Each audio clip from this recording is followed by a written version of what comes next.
Oh, hi there, everyone. Welcome to another Cardwell's Cauldron here on Geektopia Island. I'm Cardwell. And I'm Kevin. And today, we have a fun little deck here. But before we get into it, we go ahead and remind you that we do have a Patreon. And if you'd like to go ahead and show us some love and see us evolve, that we've been trying to do, and I think we've been doing pretty well for it, go ahead and check out the link down below. Today, we have a cute little green-white fun deck, and it is called For Aslan. For Aslan. For Aslan. Because of that, you know, it's all good, glory, and a bunch of creatures. But the main creature is insanely good, and I don't see why it's not seeing more play. And that is God-Eternal Oketra. It's 3, 2 white, 3/6 double strike, which it's weird it doesn't have reach because it has a bow, but whatever. That's already been discussed plenty of times. Now, whenever you cast a creature spell, create a 4/4 black zombie warrior creature token with vigilance. Awesome. Value. And of course it has a god stipulation. Whenever it's killed or exiled, you can put it third from the top of your deck and it just keeps coming back. Yeah, And you're like, just, cool. Like if you just have multiple God Eternal Oketras, you're like, swing, okay, cast another one, get a 4/4, kill the one, and then you just loop it. You just keep looping it and having all the 4/4 zombies forever. It's so good. It's so good. This card is so good. And I can't wait to play it and just crush people with it. And with that comes with more creatures. Hey, so starting off is Llanowar Elf. Because, I mean, first off, it's green and 1/1 for 1. Yep. And it adds a green mana. Yep. So first it can pump you up, power you out to an Oketra early on. Yeah. And then later on, when a Llanowar Elf normally falls off, it allows a Llanowar Elf to make a 4/4. With vigilance. So you're like, pay 1, get 5 mana. Or Yep. 5 power. Awesome. Seems good. Yeah. That's the only useful thing about that. Next one is Adanto Vanguard. Because I realize that this creature is super annoying right now. It's 1 and a white, 1/1. As long as Adanto Vanguard is attacking, gets +2/+0. Cool. You can pay for life, gains indestructible in the turn. When you play against the Izzet deck, you win. On turn 2, you just win. Because they can't kill it. No matter what you do, no matter how hard they try. Yeah, not really. That dude's hard to answer. Oh yeah. Next up is Growth Chamber Guardian, a green and 1 for 2/2. You can when one or more counters is put onto him, you may search your library for another card named Growth Guardian and reveal it, put it in your hand. And he can adapts 2 for a green and 2. And if adapt is he has no counters, you put that many counters on it. Yeah. So it can essentially be on turn 3 a 4/4 that gets him another dude. Yeah. And if you play I've played against this dude on Arena and he's so annoying because if you can't kill him straight up, he just, he places himself real quick. It's wild. Yeah, and this is what it's all about, like small value creatures that get better and bigger later on, especially with Oketra on the field. Speaking of that is Knight of Autumn because she's fallen off for some reason. 1 green, white, 2/1. Enters the battlefield, you get to choose one thing. And that one thing could be put 2 1/1 counters on Knight. Destroy target on Knight of Autumn, not just a Knight. Destroy target artifact or enchantment, which is very popular right now. And then you gain 4 life, which is also really good right now. Yeah, any of those are good for what you need to do. It's like screw you meta. 1 for control, 1 for like mid-range control, and then the other one for aggro. And it makes you a 4/4 dude if you play with Oketra. Yeah, that's good. 8 power for 3. Yeah, solid. Next up is Shalai, Voice of Plenty, a white and 3 for a 3/4 flyer. Yep. You planeswalkers you control and other creatures you control have hexproof. Pay 2 green and 4, put a 1/1 counter on each creature you control. It's good. It's still good. Yeah, still strong, still going to be around, and still amazing. I don't understand why people don't play these cards. Because they forget that Dominating Ixalan exists. Yeah, pretty much. They just send them off to the wayside. And that's why you can come and play decks like this and surprise the hell out of them. Yep. They're like, what does this card do? But this card, Gideon Sacrifice. It's a 1/of, it's a gotcha, it's fun. So 1 white instant. Choose a creature or planeswalker you control. All damage that would be dealt this turn to you and permanents you control or dealt to a chosen permanent instead. So we have God-Eternal Oketra and also Adanto Vanguard. Sure, you pay 4 life, but you pay 4 life instead of taking, I don't know, 10 maybe? Yeah. So That's pretty good. Seems like a fair trade to me. Next up is Gideon's Triumph, a white and 1 for an instant. Target opponent sacrifices a creature that attacked or blocked this turn. If you control a Gideon Planeswalker, that player sacrifices 2 of those creatures instead. guess what? We do control a Gideon Planeswalker, which we'll talk about next. But this is going to help you against the stupid Esper or, one of those Jund. No, never mind. It's a Super Friends deck, and it's ridiculous. Grixis Super Friends. That card's insane with Sarkhan, and hopefully this will be able to help you kill those Planeswalkers. Yeah, because they just have to attack and have their dude tap sideways attacking. You don't have to take the damage yet. You're just like, cool, you attacked, die. Exactly. So just before blockers, sack 1 or 2 dudes. Yeah. Enjoy that. And those are your Planeswalkers, so have fun with that. Next one, of course, is Gideon Blackblade. 1 and 2 white, 4 loyalty Planeswalker. His static effect is basically every +1 effect on all Gideons.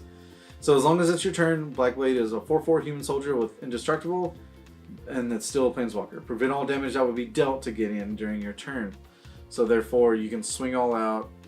They block. They think they're going to do trades, and you do Gideon sacrifice on Gideon, and hooray! Yay! No, don't flavor. And now his +1. Up to 1 other target creature you control gains the choice of Vigilance, Lifelink, or Indestructible until end of turn. So good. Great. It's great. -6, exile target non-land permanent. It's okay. It's okay. It's okay. It does what it needs to do, but mostly you're gonna just be like, this dude gets a goal. This dude gets cool. Yeah. That dude gets cool. Because no matter what, you're +1, and then you're swinging with them. So it's just really good. Next up is Unbreakable Formation. A white and 2 for an instant. Creatures you control gain indestructible.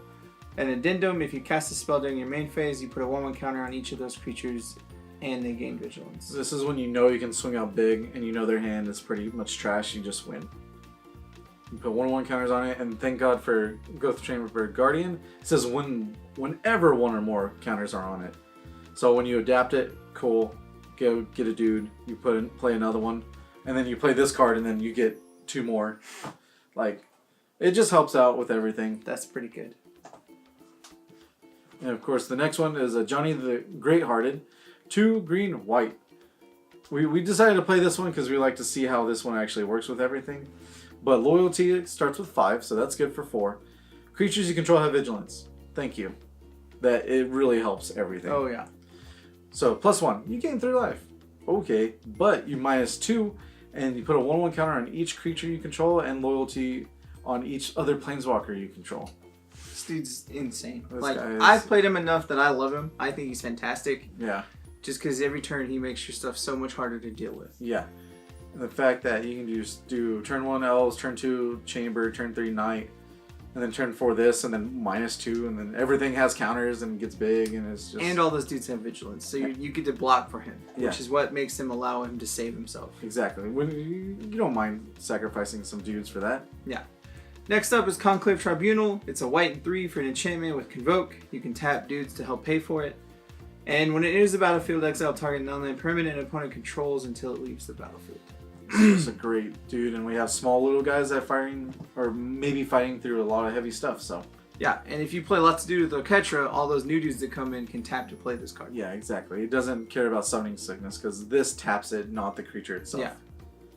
Now, also to deal with Grixis is Settle the Wreckage. No one's playing this card. Yeah, this card got forgotten about too. Yeah. So 2 and 2 white instant. Exile all attacking creatures target player controls. That player may search his or her library for that many basic land cards. Put those cards in the battlefield tapped, and then shuffle his or her library. I just realized that this with Ashiok is insane. With the new... Ashiok's not part of this deck, but now it's going to be in a certain deck later on. Because exile all your dudes, you can't get any lands, suck it. But anyways, so all the Planeswalkers attacking you, exile them, who cares? All the aggro dudes turn 4, turn 3, maybe if it's super aggro with Llanowar Elves, then you win. Especially if you're on the draw at that point. Dude, this card's still good. It's it just really is. With everyone running hardcore multiple colors, it's just you're gonna get less people running basics. Yeah. And it's still good. I mean, 4 mana, get rid of all of those dudes. I don't take damage. Yeah. Thanks. Now, and all my creatures are still alive because it's one-sided. Yeah. Enjoy that, please. Yeah, it's so strong. All right. With that, of course, that comes to the lands, which is just the basic stuff. So 4 Sunpetal Groves, 4 Temple Gardens, and then the rest basics, which is 10 planes, 5 forests, because the white count is way up there, for sure. And of course, we don't have sideboards because we don't know what the meta is around your area, but we do honorable mentions to maybe throw in, change the main board, or for the sideboard for later on. And the first one, of course, is Assure and Assemble, because I love this card, and I love this card. So, 2 mana, which is a hybrid of Selesnya, so green, white, green, blah, blah, blah, blah. Put a 1/1 counter on target dude, and it gains indestructible in a turn. Solid. Solid. So you're against control, this is what happens. Assemble, 4 green, white, create 3 2/2 green vigilant tokens, vigilant knight tokens, and this is definitely against control as well. So if they wipe the board, you don't have anything to save them that turn, then you have a 6 power on the board into their turn. Yeah. Next up is Baffling End, a white and 1. Whenever it enters the battlefield, exile target creature an opponent controls with a convert mana costs 3 or less. Whenever it leaves the battlefield, target opponent creates a 3/3 green dinosaur token with trample. So I saw this on Star City Games tournament like 2 weeks ago, and this demolished like mono red or even Grixis midrange because they have all their dudes are small. So it gets rid of Thief of Sanity, it gets rid of Hero of Precinct, and it just, of course, aggro, all the aggro cards. This card is damn good. Yeah, it really is. It also help with Grixis midrange, or even Sultai midrange, is Kraul Harpooner, 1 in a green, reach 3/2, Undergrowth. Whenever it comes to the battlefield, it gets +X, +0 for each creature card in the graveyard, but it also fights a creature with flying. So that's just really good to get rid of Thief of Sanity, because that card is insane as well. He 2 mana come into play, kill your thing. Yeah. Next up is Prison Realm, a white and 2, an enchantment. Whenever it enters the battlefield, exile target creature or planeswalker an opponent controls until Prison Realm leaves. And when it enters as well, you can just scry 1. Yeah. So you're removing things and gaining card value. Because if anything, if you're on the play, you immediately swap this out, or even add this with Conclave Tribunal, and you're able to get rid of those pesky planeswalkers that early game. All of them. Teferi, Timebender, get out of here. That card is insane. Yeah. Now, this cute little guy, Mowu, Loyal Companion, 3 in a green. He's a 3/3, Trample Vigilance. And that's like our favorite like combination of stats is Trample Vigilance. If one or more 1/1 counters would be put on Mowu, do that many +1 instead. So whenever you do all your counters that you have, just do an additional counter. Done. Yeah. And this dude with an Ajani, he gets 2 per Ajani's 1. Yeah. So therefore he's a 5/5 Trample Vigilance for 4 mana. It's really good. Yeah, I like him a lot. I think he's pretty strong. He's just does some things for you. Yeah. I'm gonna get big. Yeah, I'm gonna get big, and I feel like he can probably be more prominent in just a straight up counter, green-white counter deck, but I think he'd be pretty cute here. Yeah. With that is the deck there, and if you want the list, it will be down below. And hopefully you enjoyed your stay here at Geektopia Island. Goodbye. Later. Also, guys, I just remind y'all to hit that like button, subscribe to our channel, and if you want to keep up to date on all our future content, make sure you click that bell. It'll give you all the notifications you need. With that, we'd like to go ahead and give a big thank you to all our fans that support us through the year, and especially our Patreon support people. We do like to give a shout out to our Mythic and Above supporters, and that would be Dwayne Higgs. Thank you very much. We love you.